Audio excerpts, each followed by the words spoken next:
Il y a très exactement un an de cela, j'abordais avec vous sur cette toile la liste des courtiers agréés par le ministère des Finances pour l'exercice 2025. À cette époque, j'ai fait un parallèle sur un cas de société, une dame qu'on accusait de vendre le coq. On l'accusait ici de pratiques non professionnelles. Et je faisais le parallèle en disant que il en est de même dans le secteur des assurances.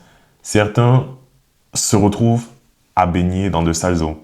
Certains courtiers, de par les pratiques mauvaises, paralysent ou alors amputent à notre métier une réputation qu'ils ne devraient pas avoir.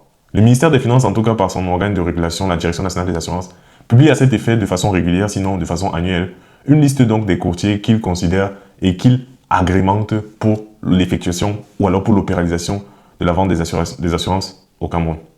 La liste de 2025 a été connue et publiée. Nous en avons débattu sur cette page et forcément, grande était ma joie de vous faire savoir que Kemi Tenshaw était agréé, en vous invitant bien sûr à nous faire confiance pour de nombreuses années encore. Donc, comme je le disais tantôt, l'heure de l'échéance est arrivée, c'est le jour des résultats, et vous l'avez certainement vu passer, ou peut-être pas. La liste officielle des courtiers agréés pour 2026 est également disponible, comme vous pouvez la regarder ou la consulter à l'écran, ou aussi tout en bas de la vidéo, nous en mettrons le lien.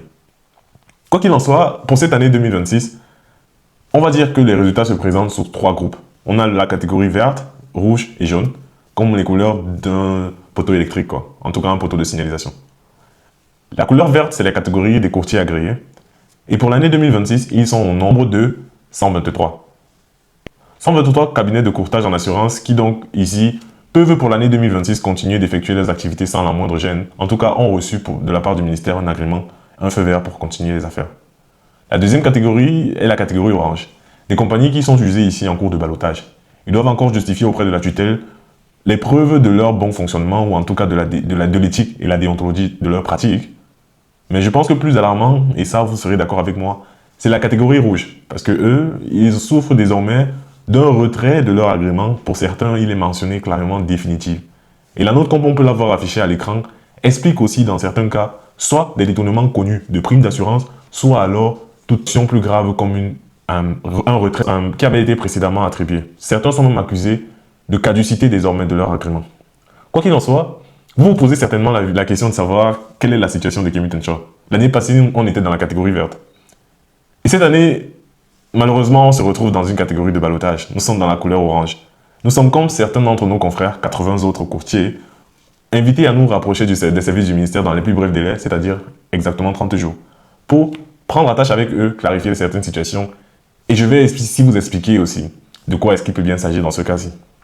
Donc, pour comprendre pourquoi est-ce que le ministère des Finances peut faire une note pareille, il faut comprendre ce qui est reproché aux courtiers de catégorie rouge. On leur reproche, et vous pouvez le lire à l'écran, d'avoir détourné des primes d'assurance, de ne les avoir pas reversées justement, soit au niveau des ministères, soit au niveau de la compagnie. Au niveau du ministère, il s'agit ici forcément du reversement des DTA. Au niveau de la compagnie, reversement des primes. Forcément, de telles pratiques sont assez ambiguës.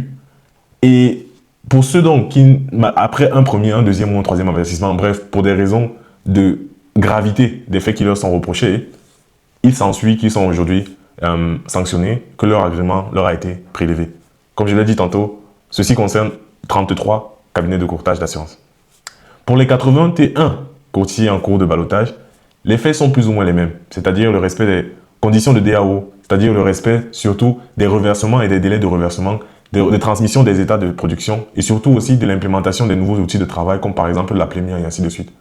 C'est clair, le ministère des Finances, pour ne pas dire l'organisme de tutelle, demande à ces 81 courtiers de montrer leur bonne foi par la qualité ou la capacité qu'ils auraient à fluidifier les échanges entre eux et justement l'organe de tutelle, à transmettre les états, à surtout aussi s'assurer qu'ils reversent bien les cotisations. En tout cas, ici, on parle forcément à la fois des primes d'assurance, mais aussi et surtout même de la DTA, c'est-à-dire les vignettes. On a déjà eu le cas, pendant la même période ces derniers temps, des compagnies qui étaient sanctionnées aussi pour... Enfin, on a eu le parallèle récemment avec l'impôt, ce qui venait sur les téléphones importés. Et vous avez vu que certains opérateurs ont été sanctionnés si jamais ils ne voulaient pas se prêter à l'exercice de collecter les impôts. Donc tous ceux qui sont intermédiaires de l'État pour entrer en possession des impôts, et c'est le cas avec les vignettes de vos assurances automobiles par exemple. Nous, les courtiers, sommes un peu comme les compagnies de télécommunications. Nous percevons ces cotisations-là et devons les reverser à l'État. Et c'est donc de ça qu'il s'agit pour certains d'entre nous. En tout cas pour Kemi Tenshaw, c'est de ça qu'il s'agit.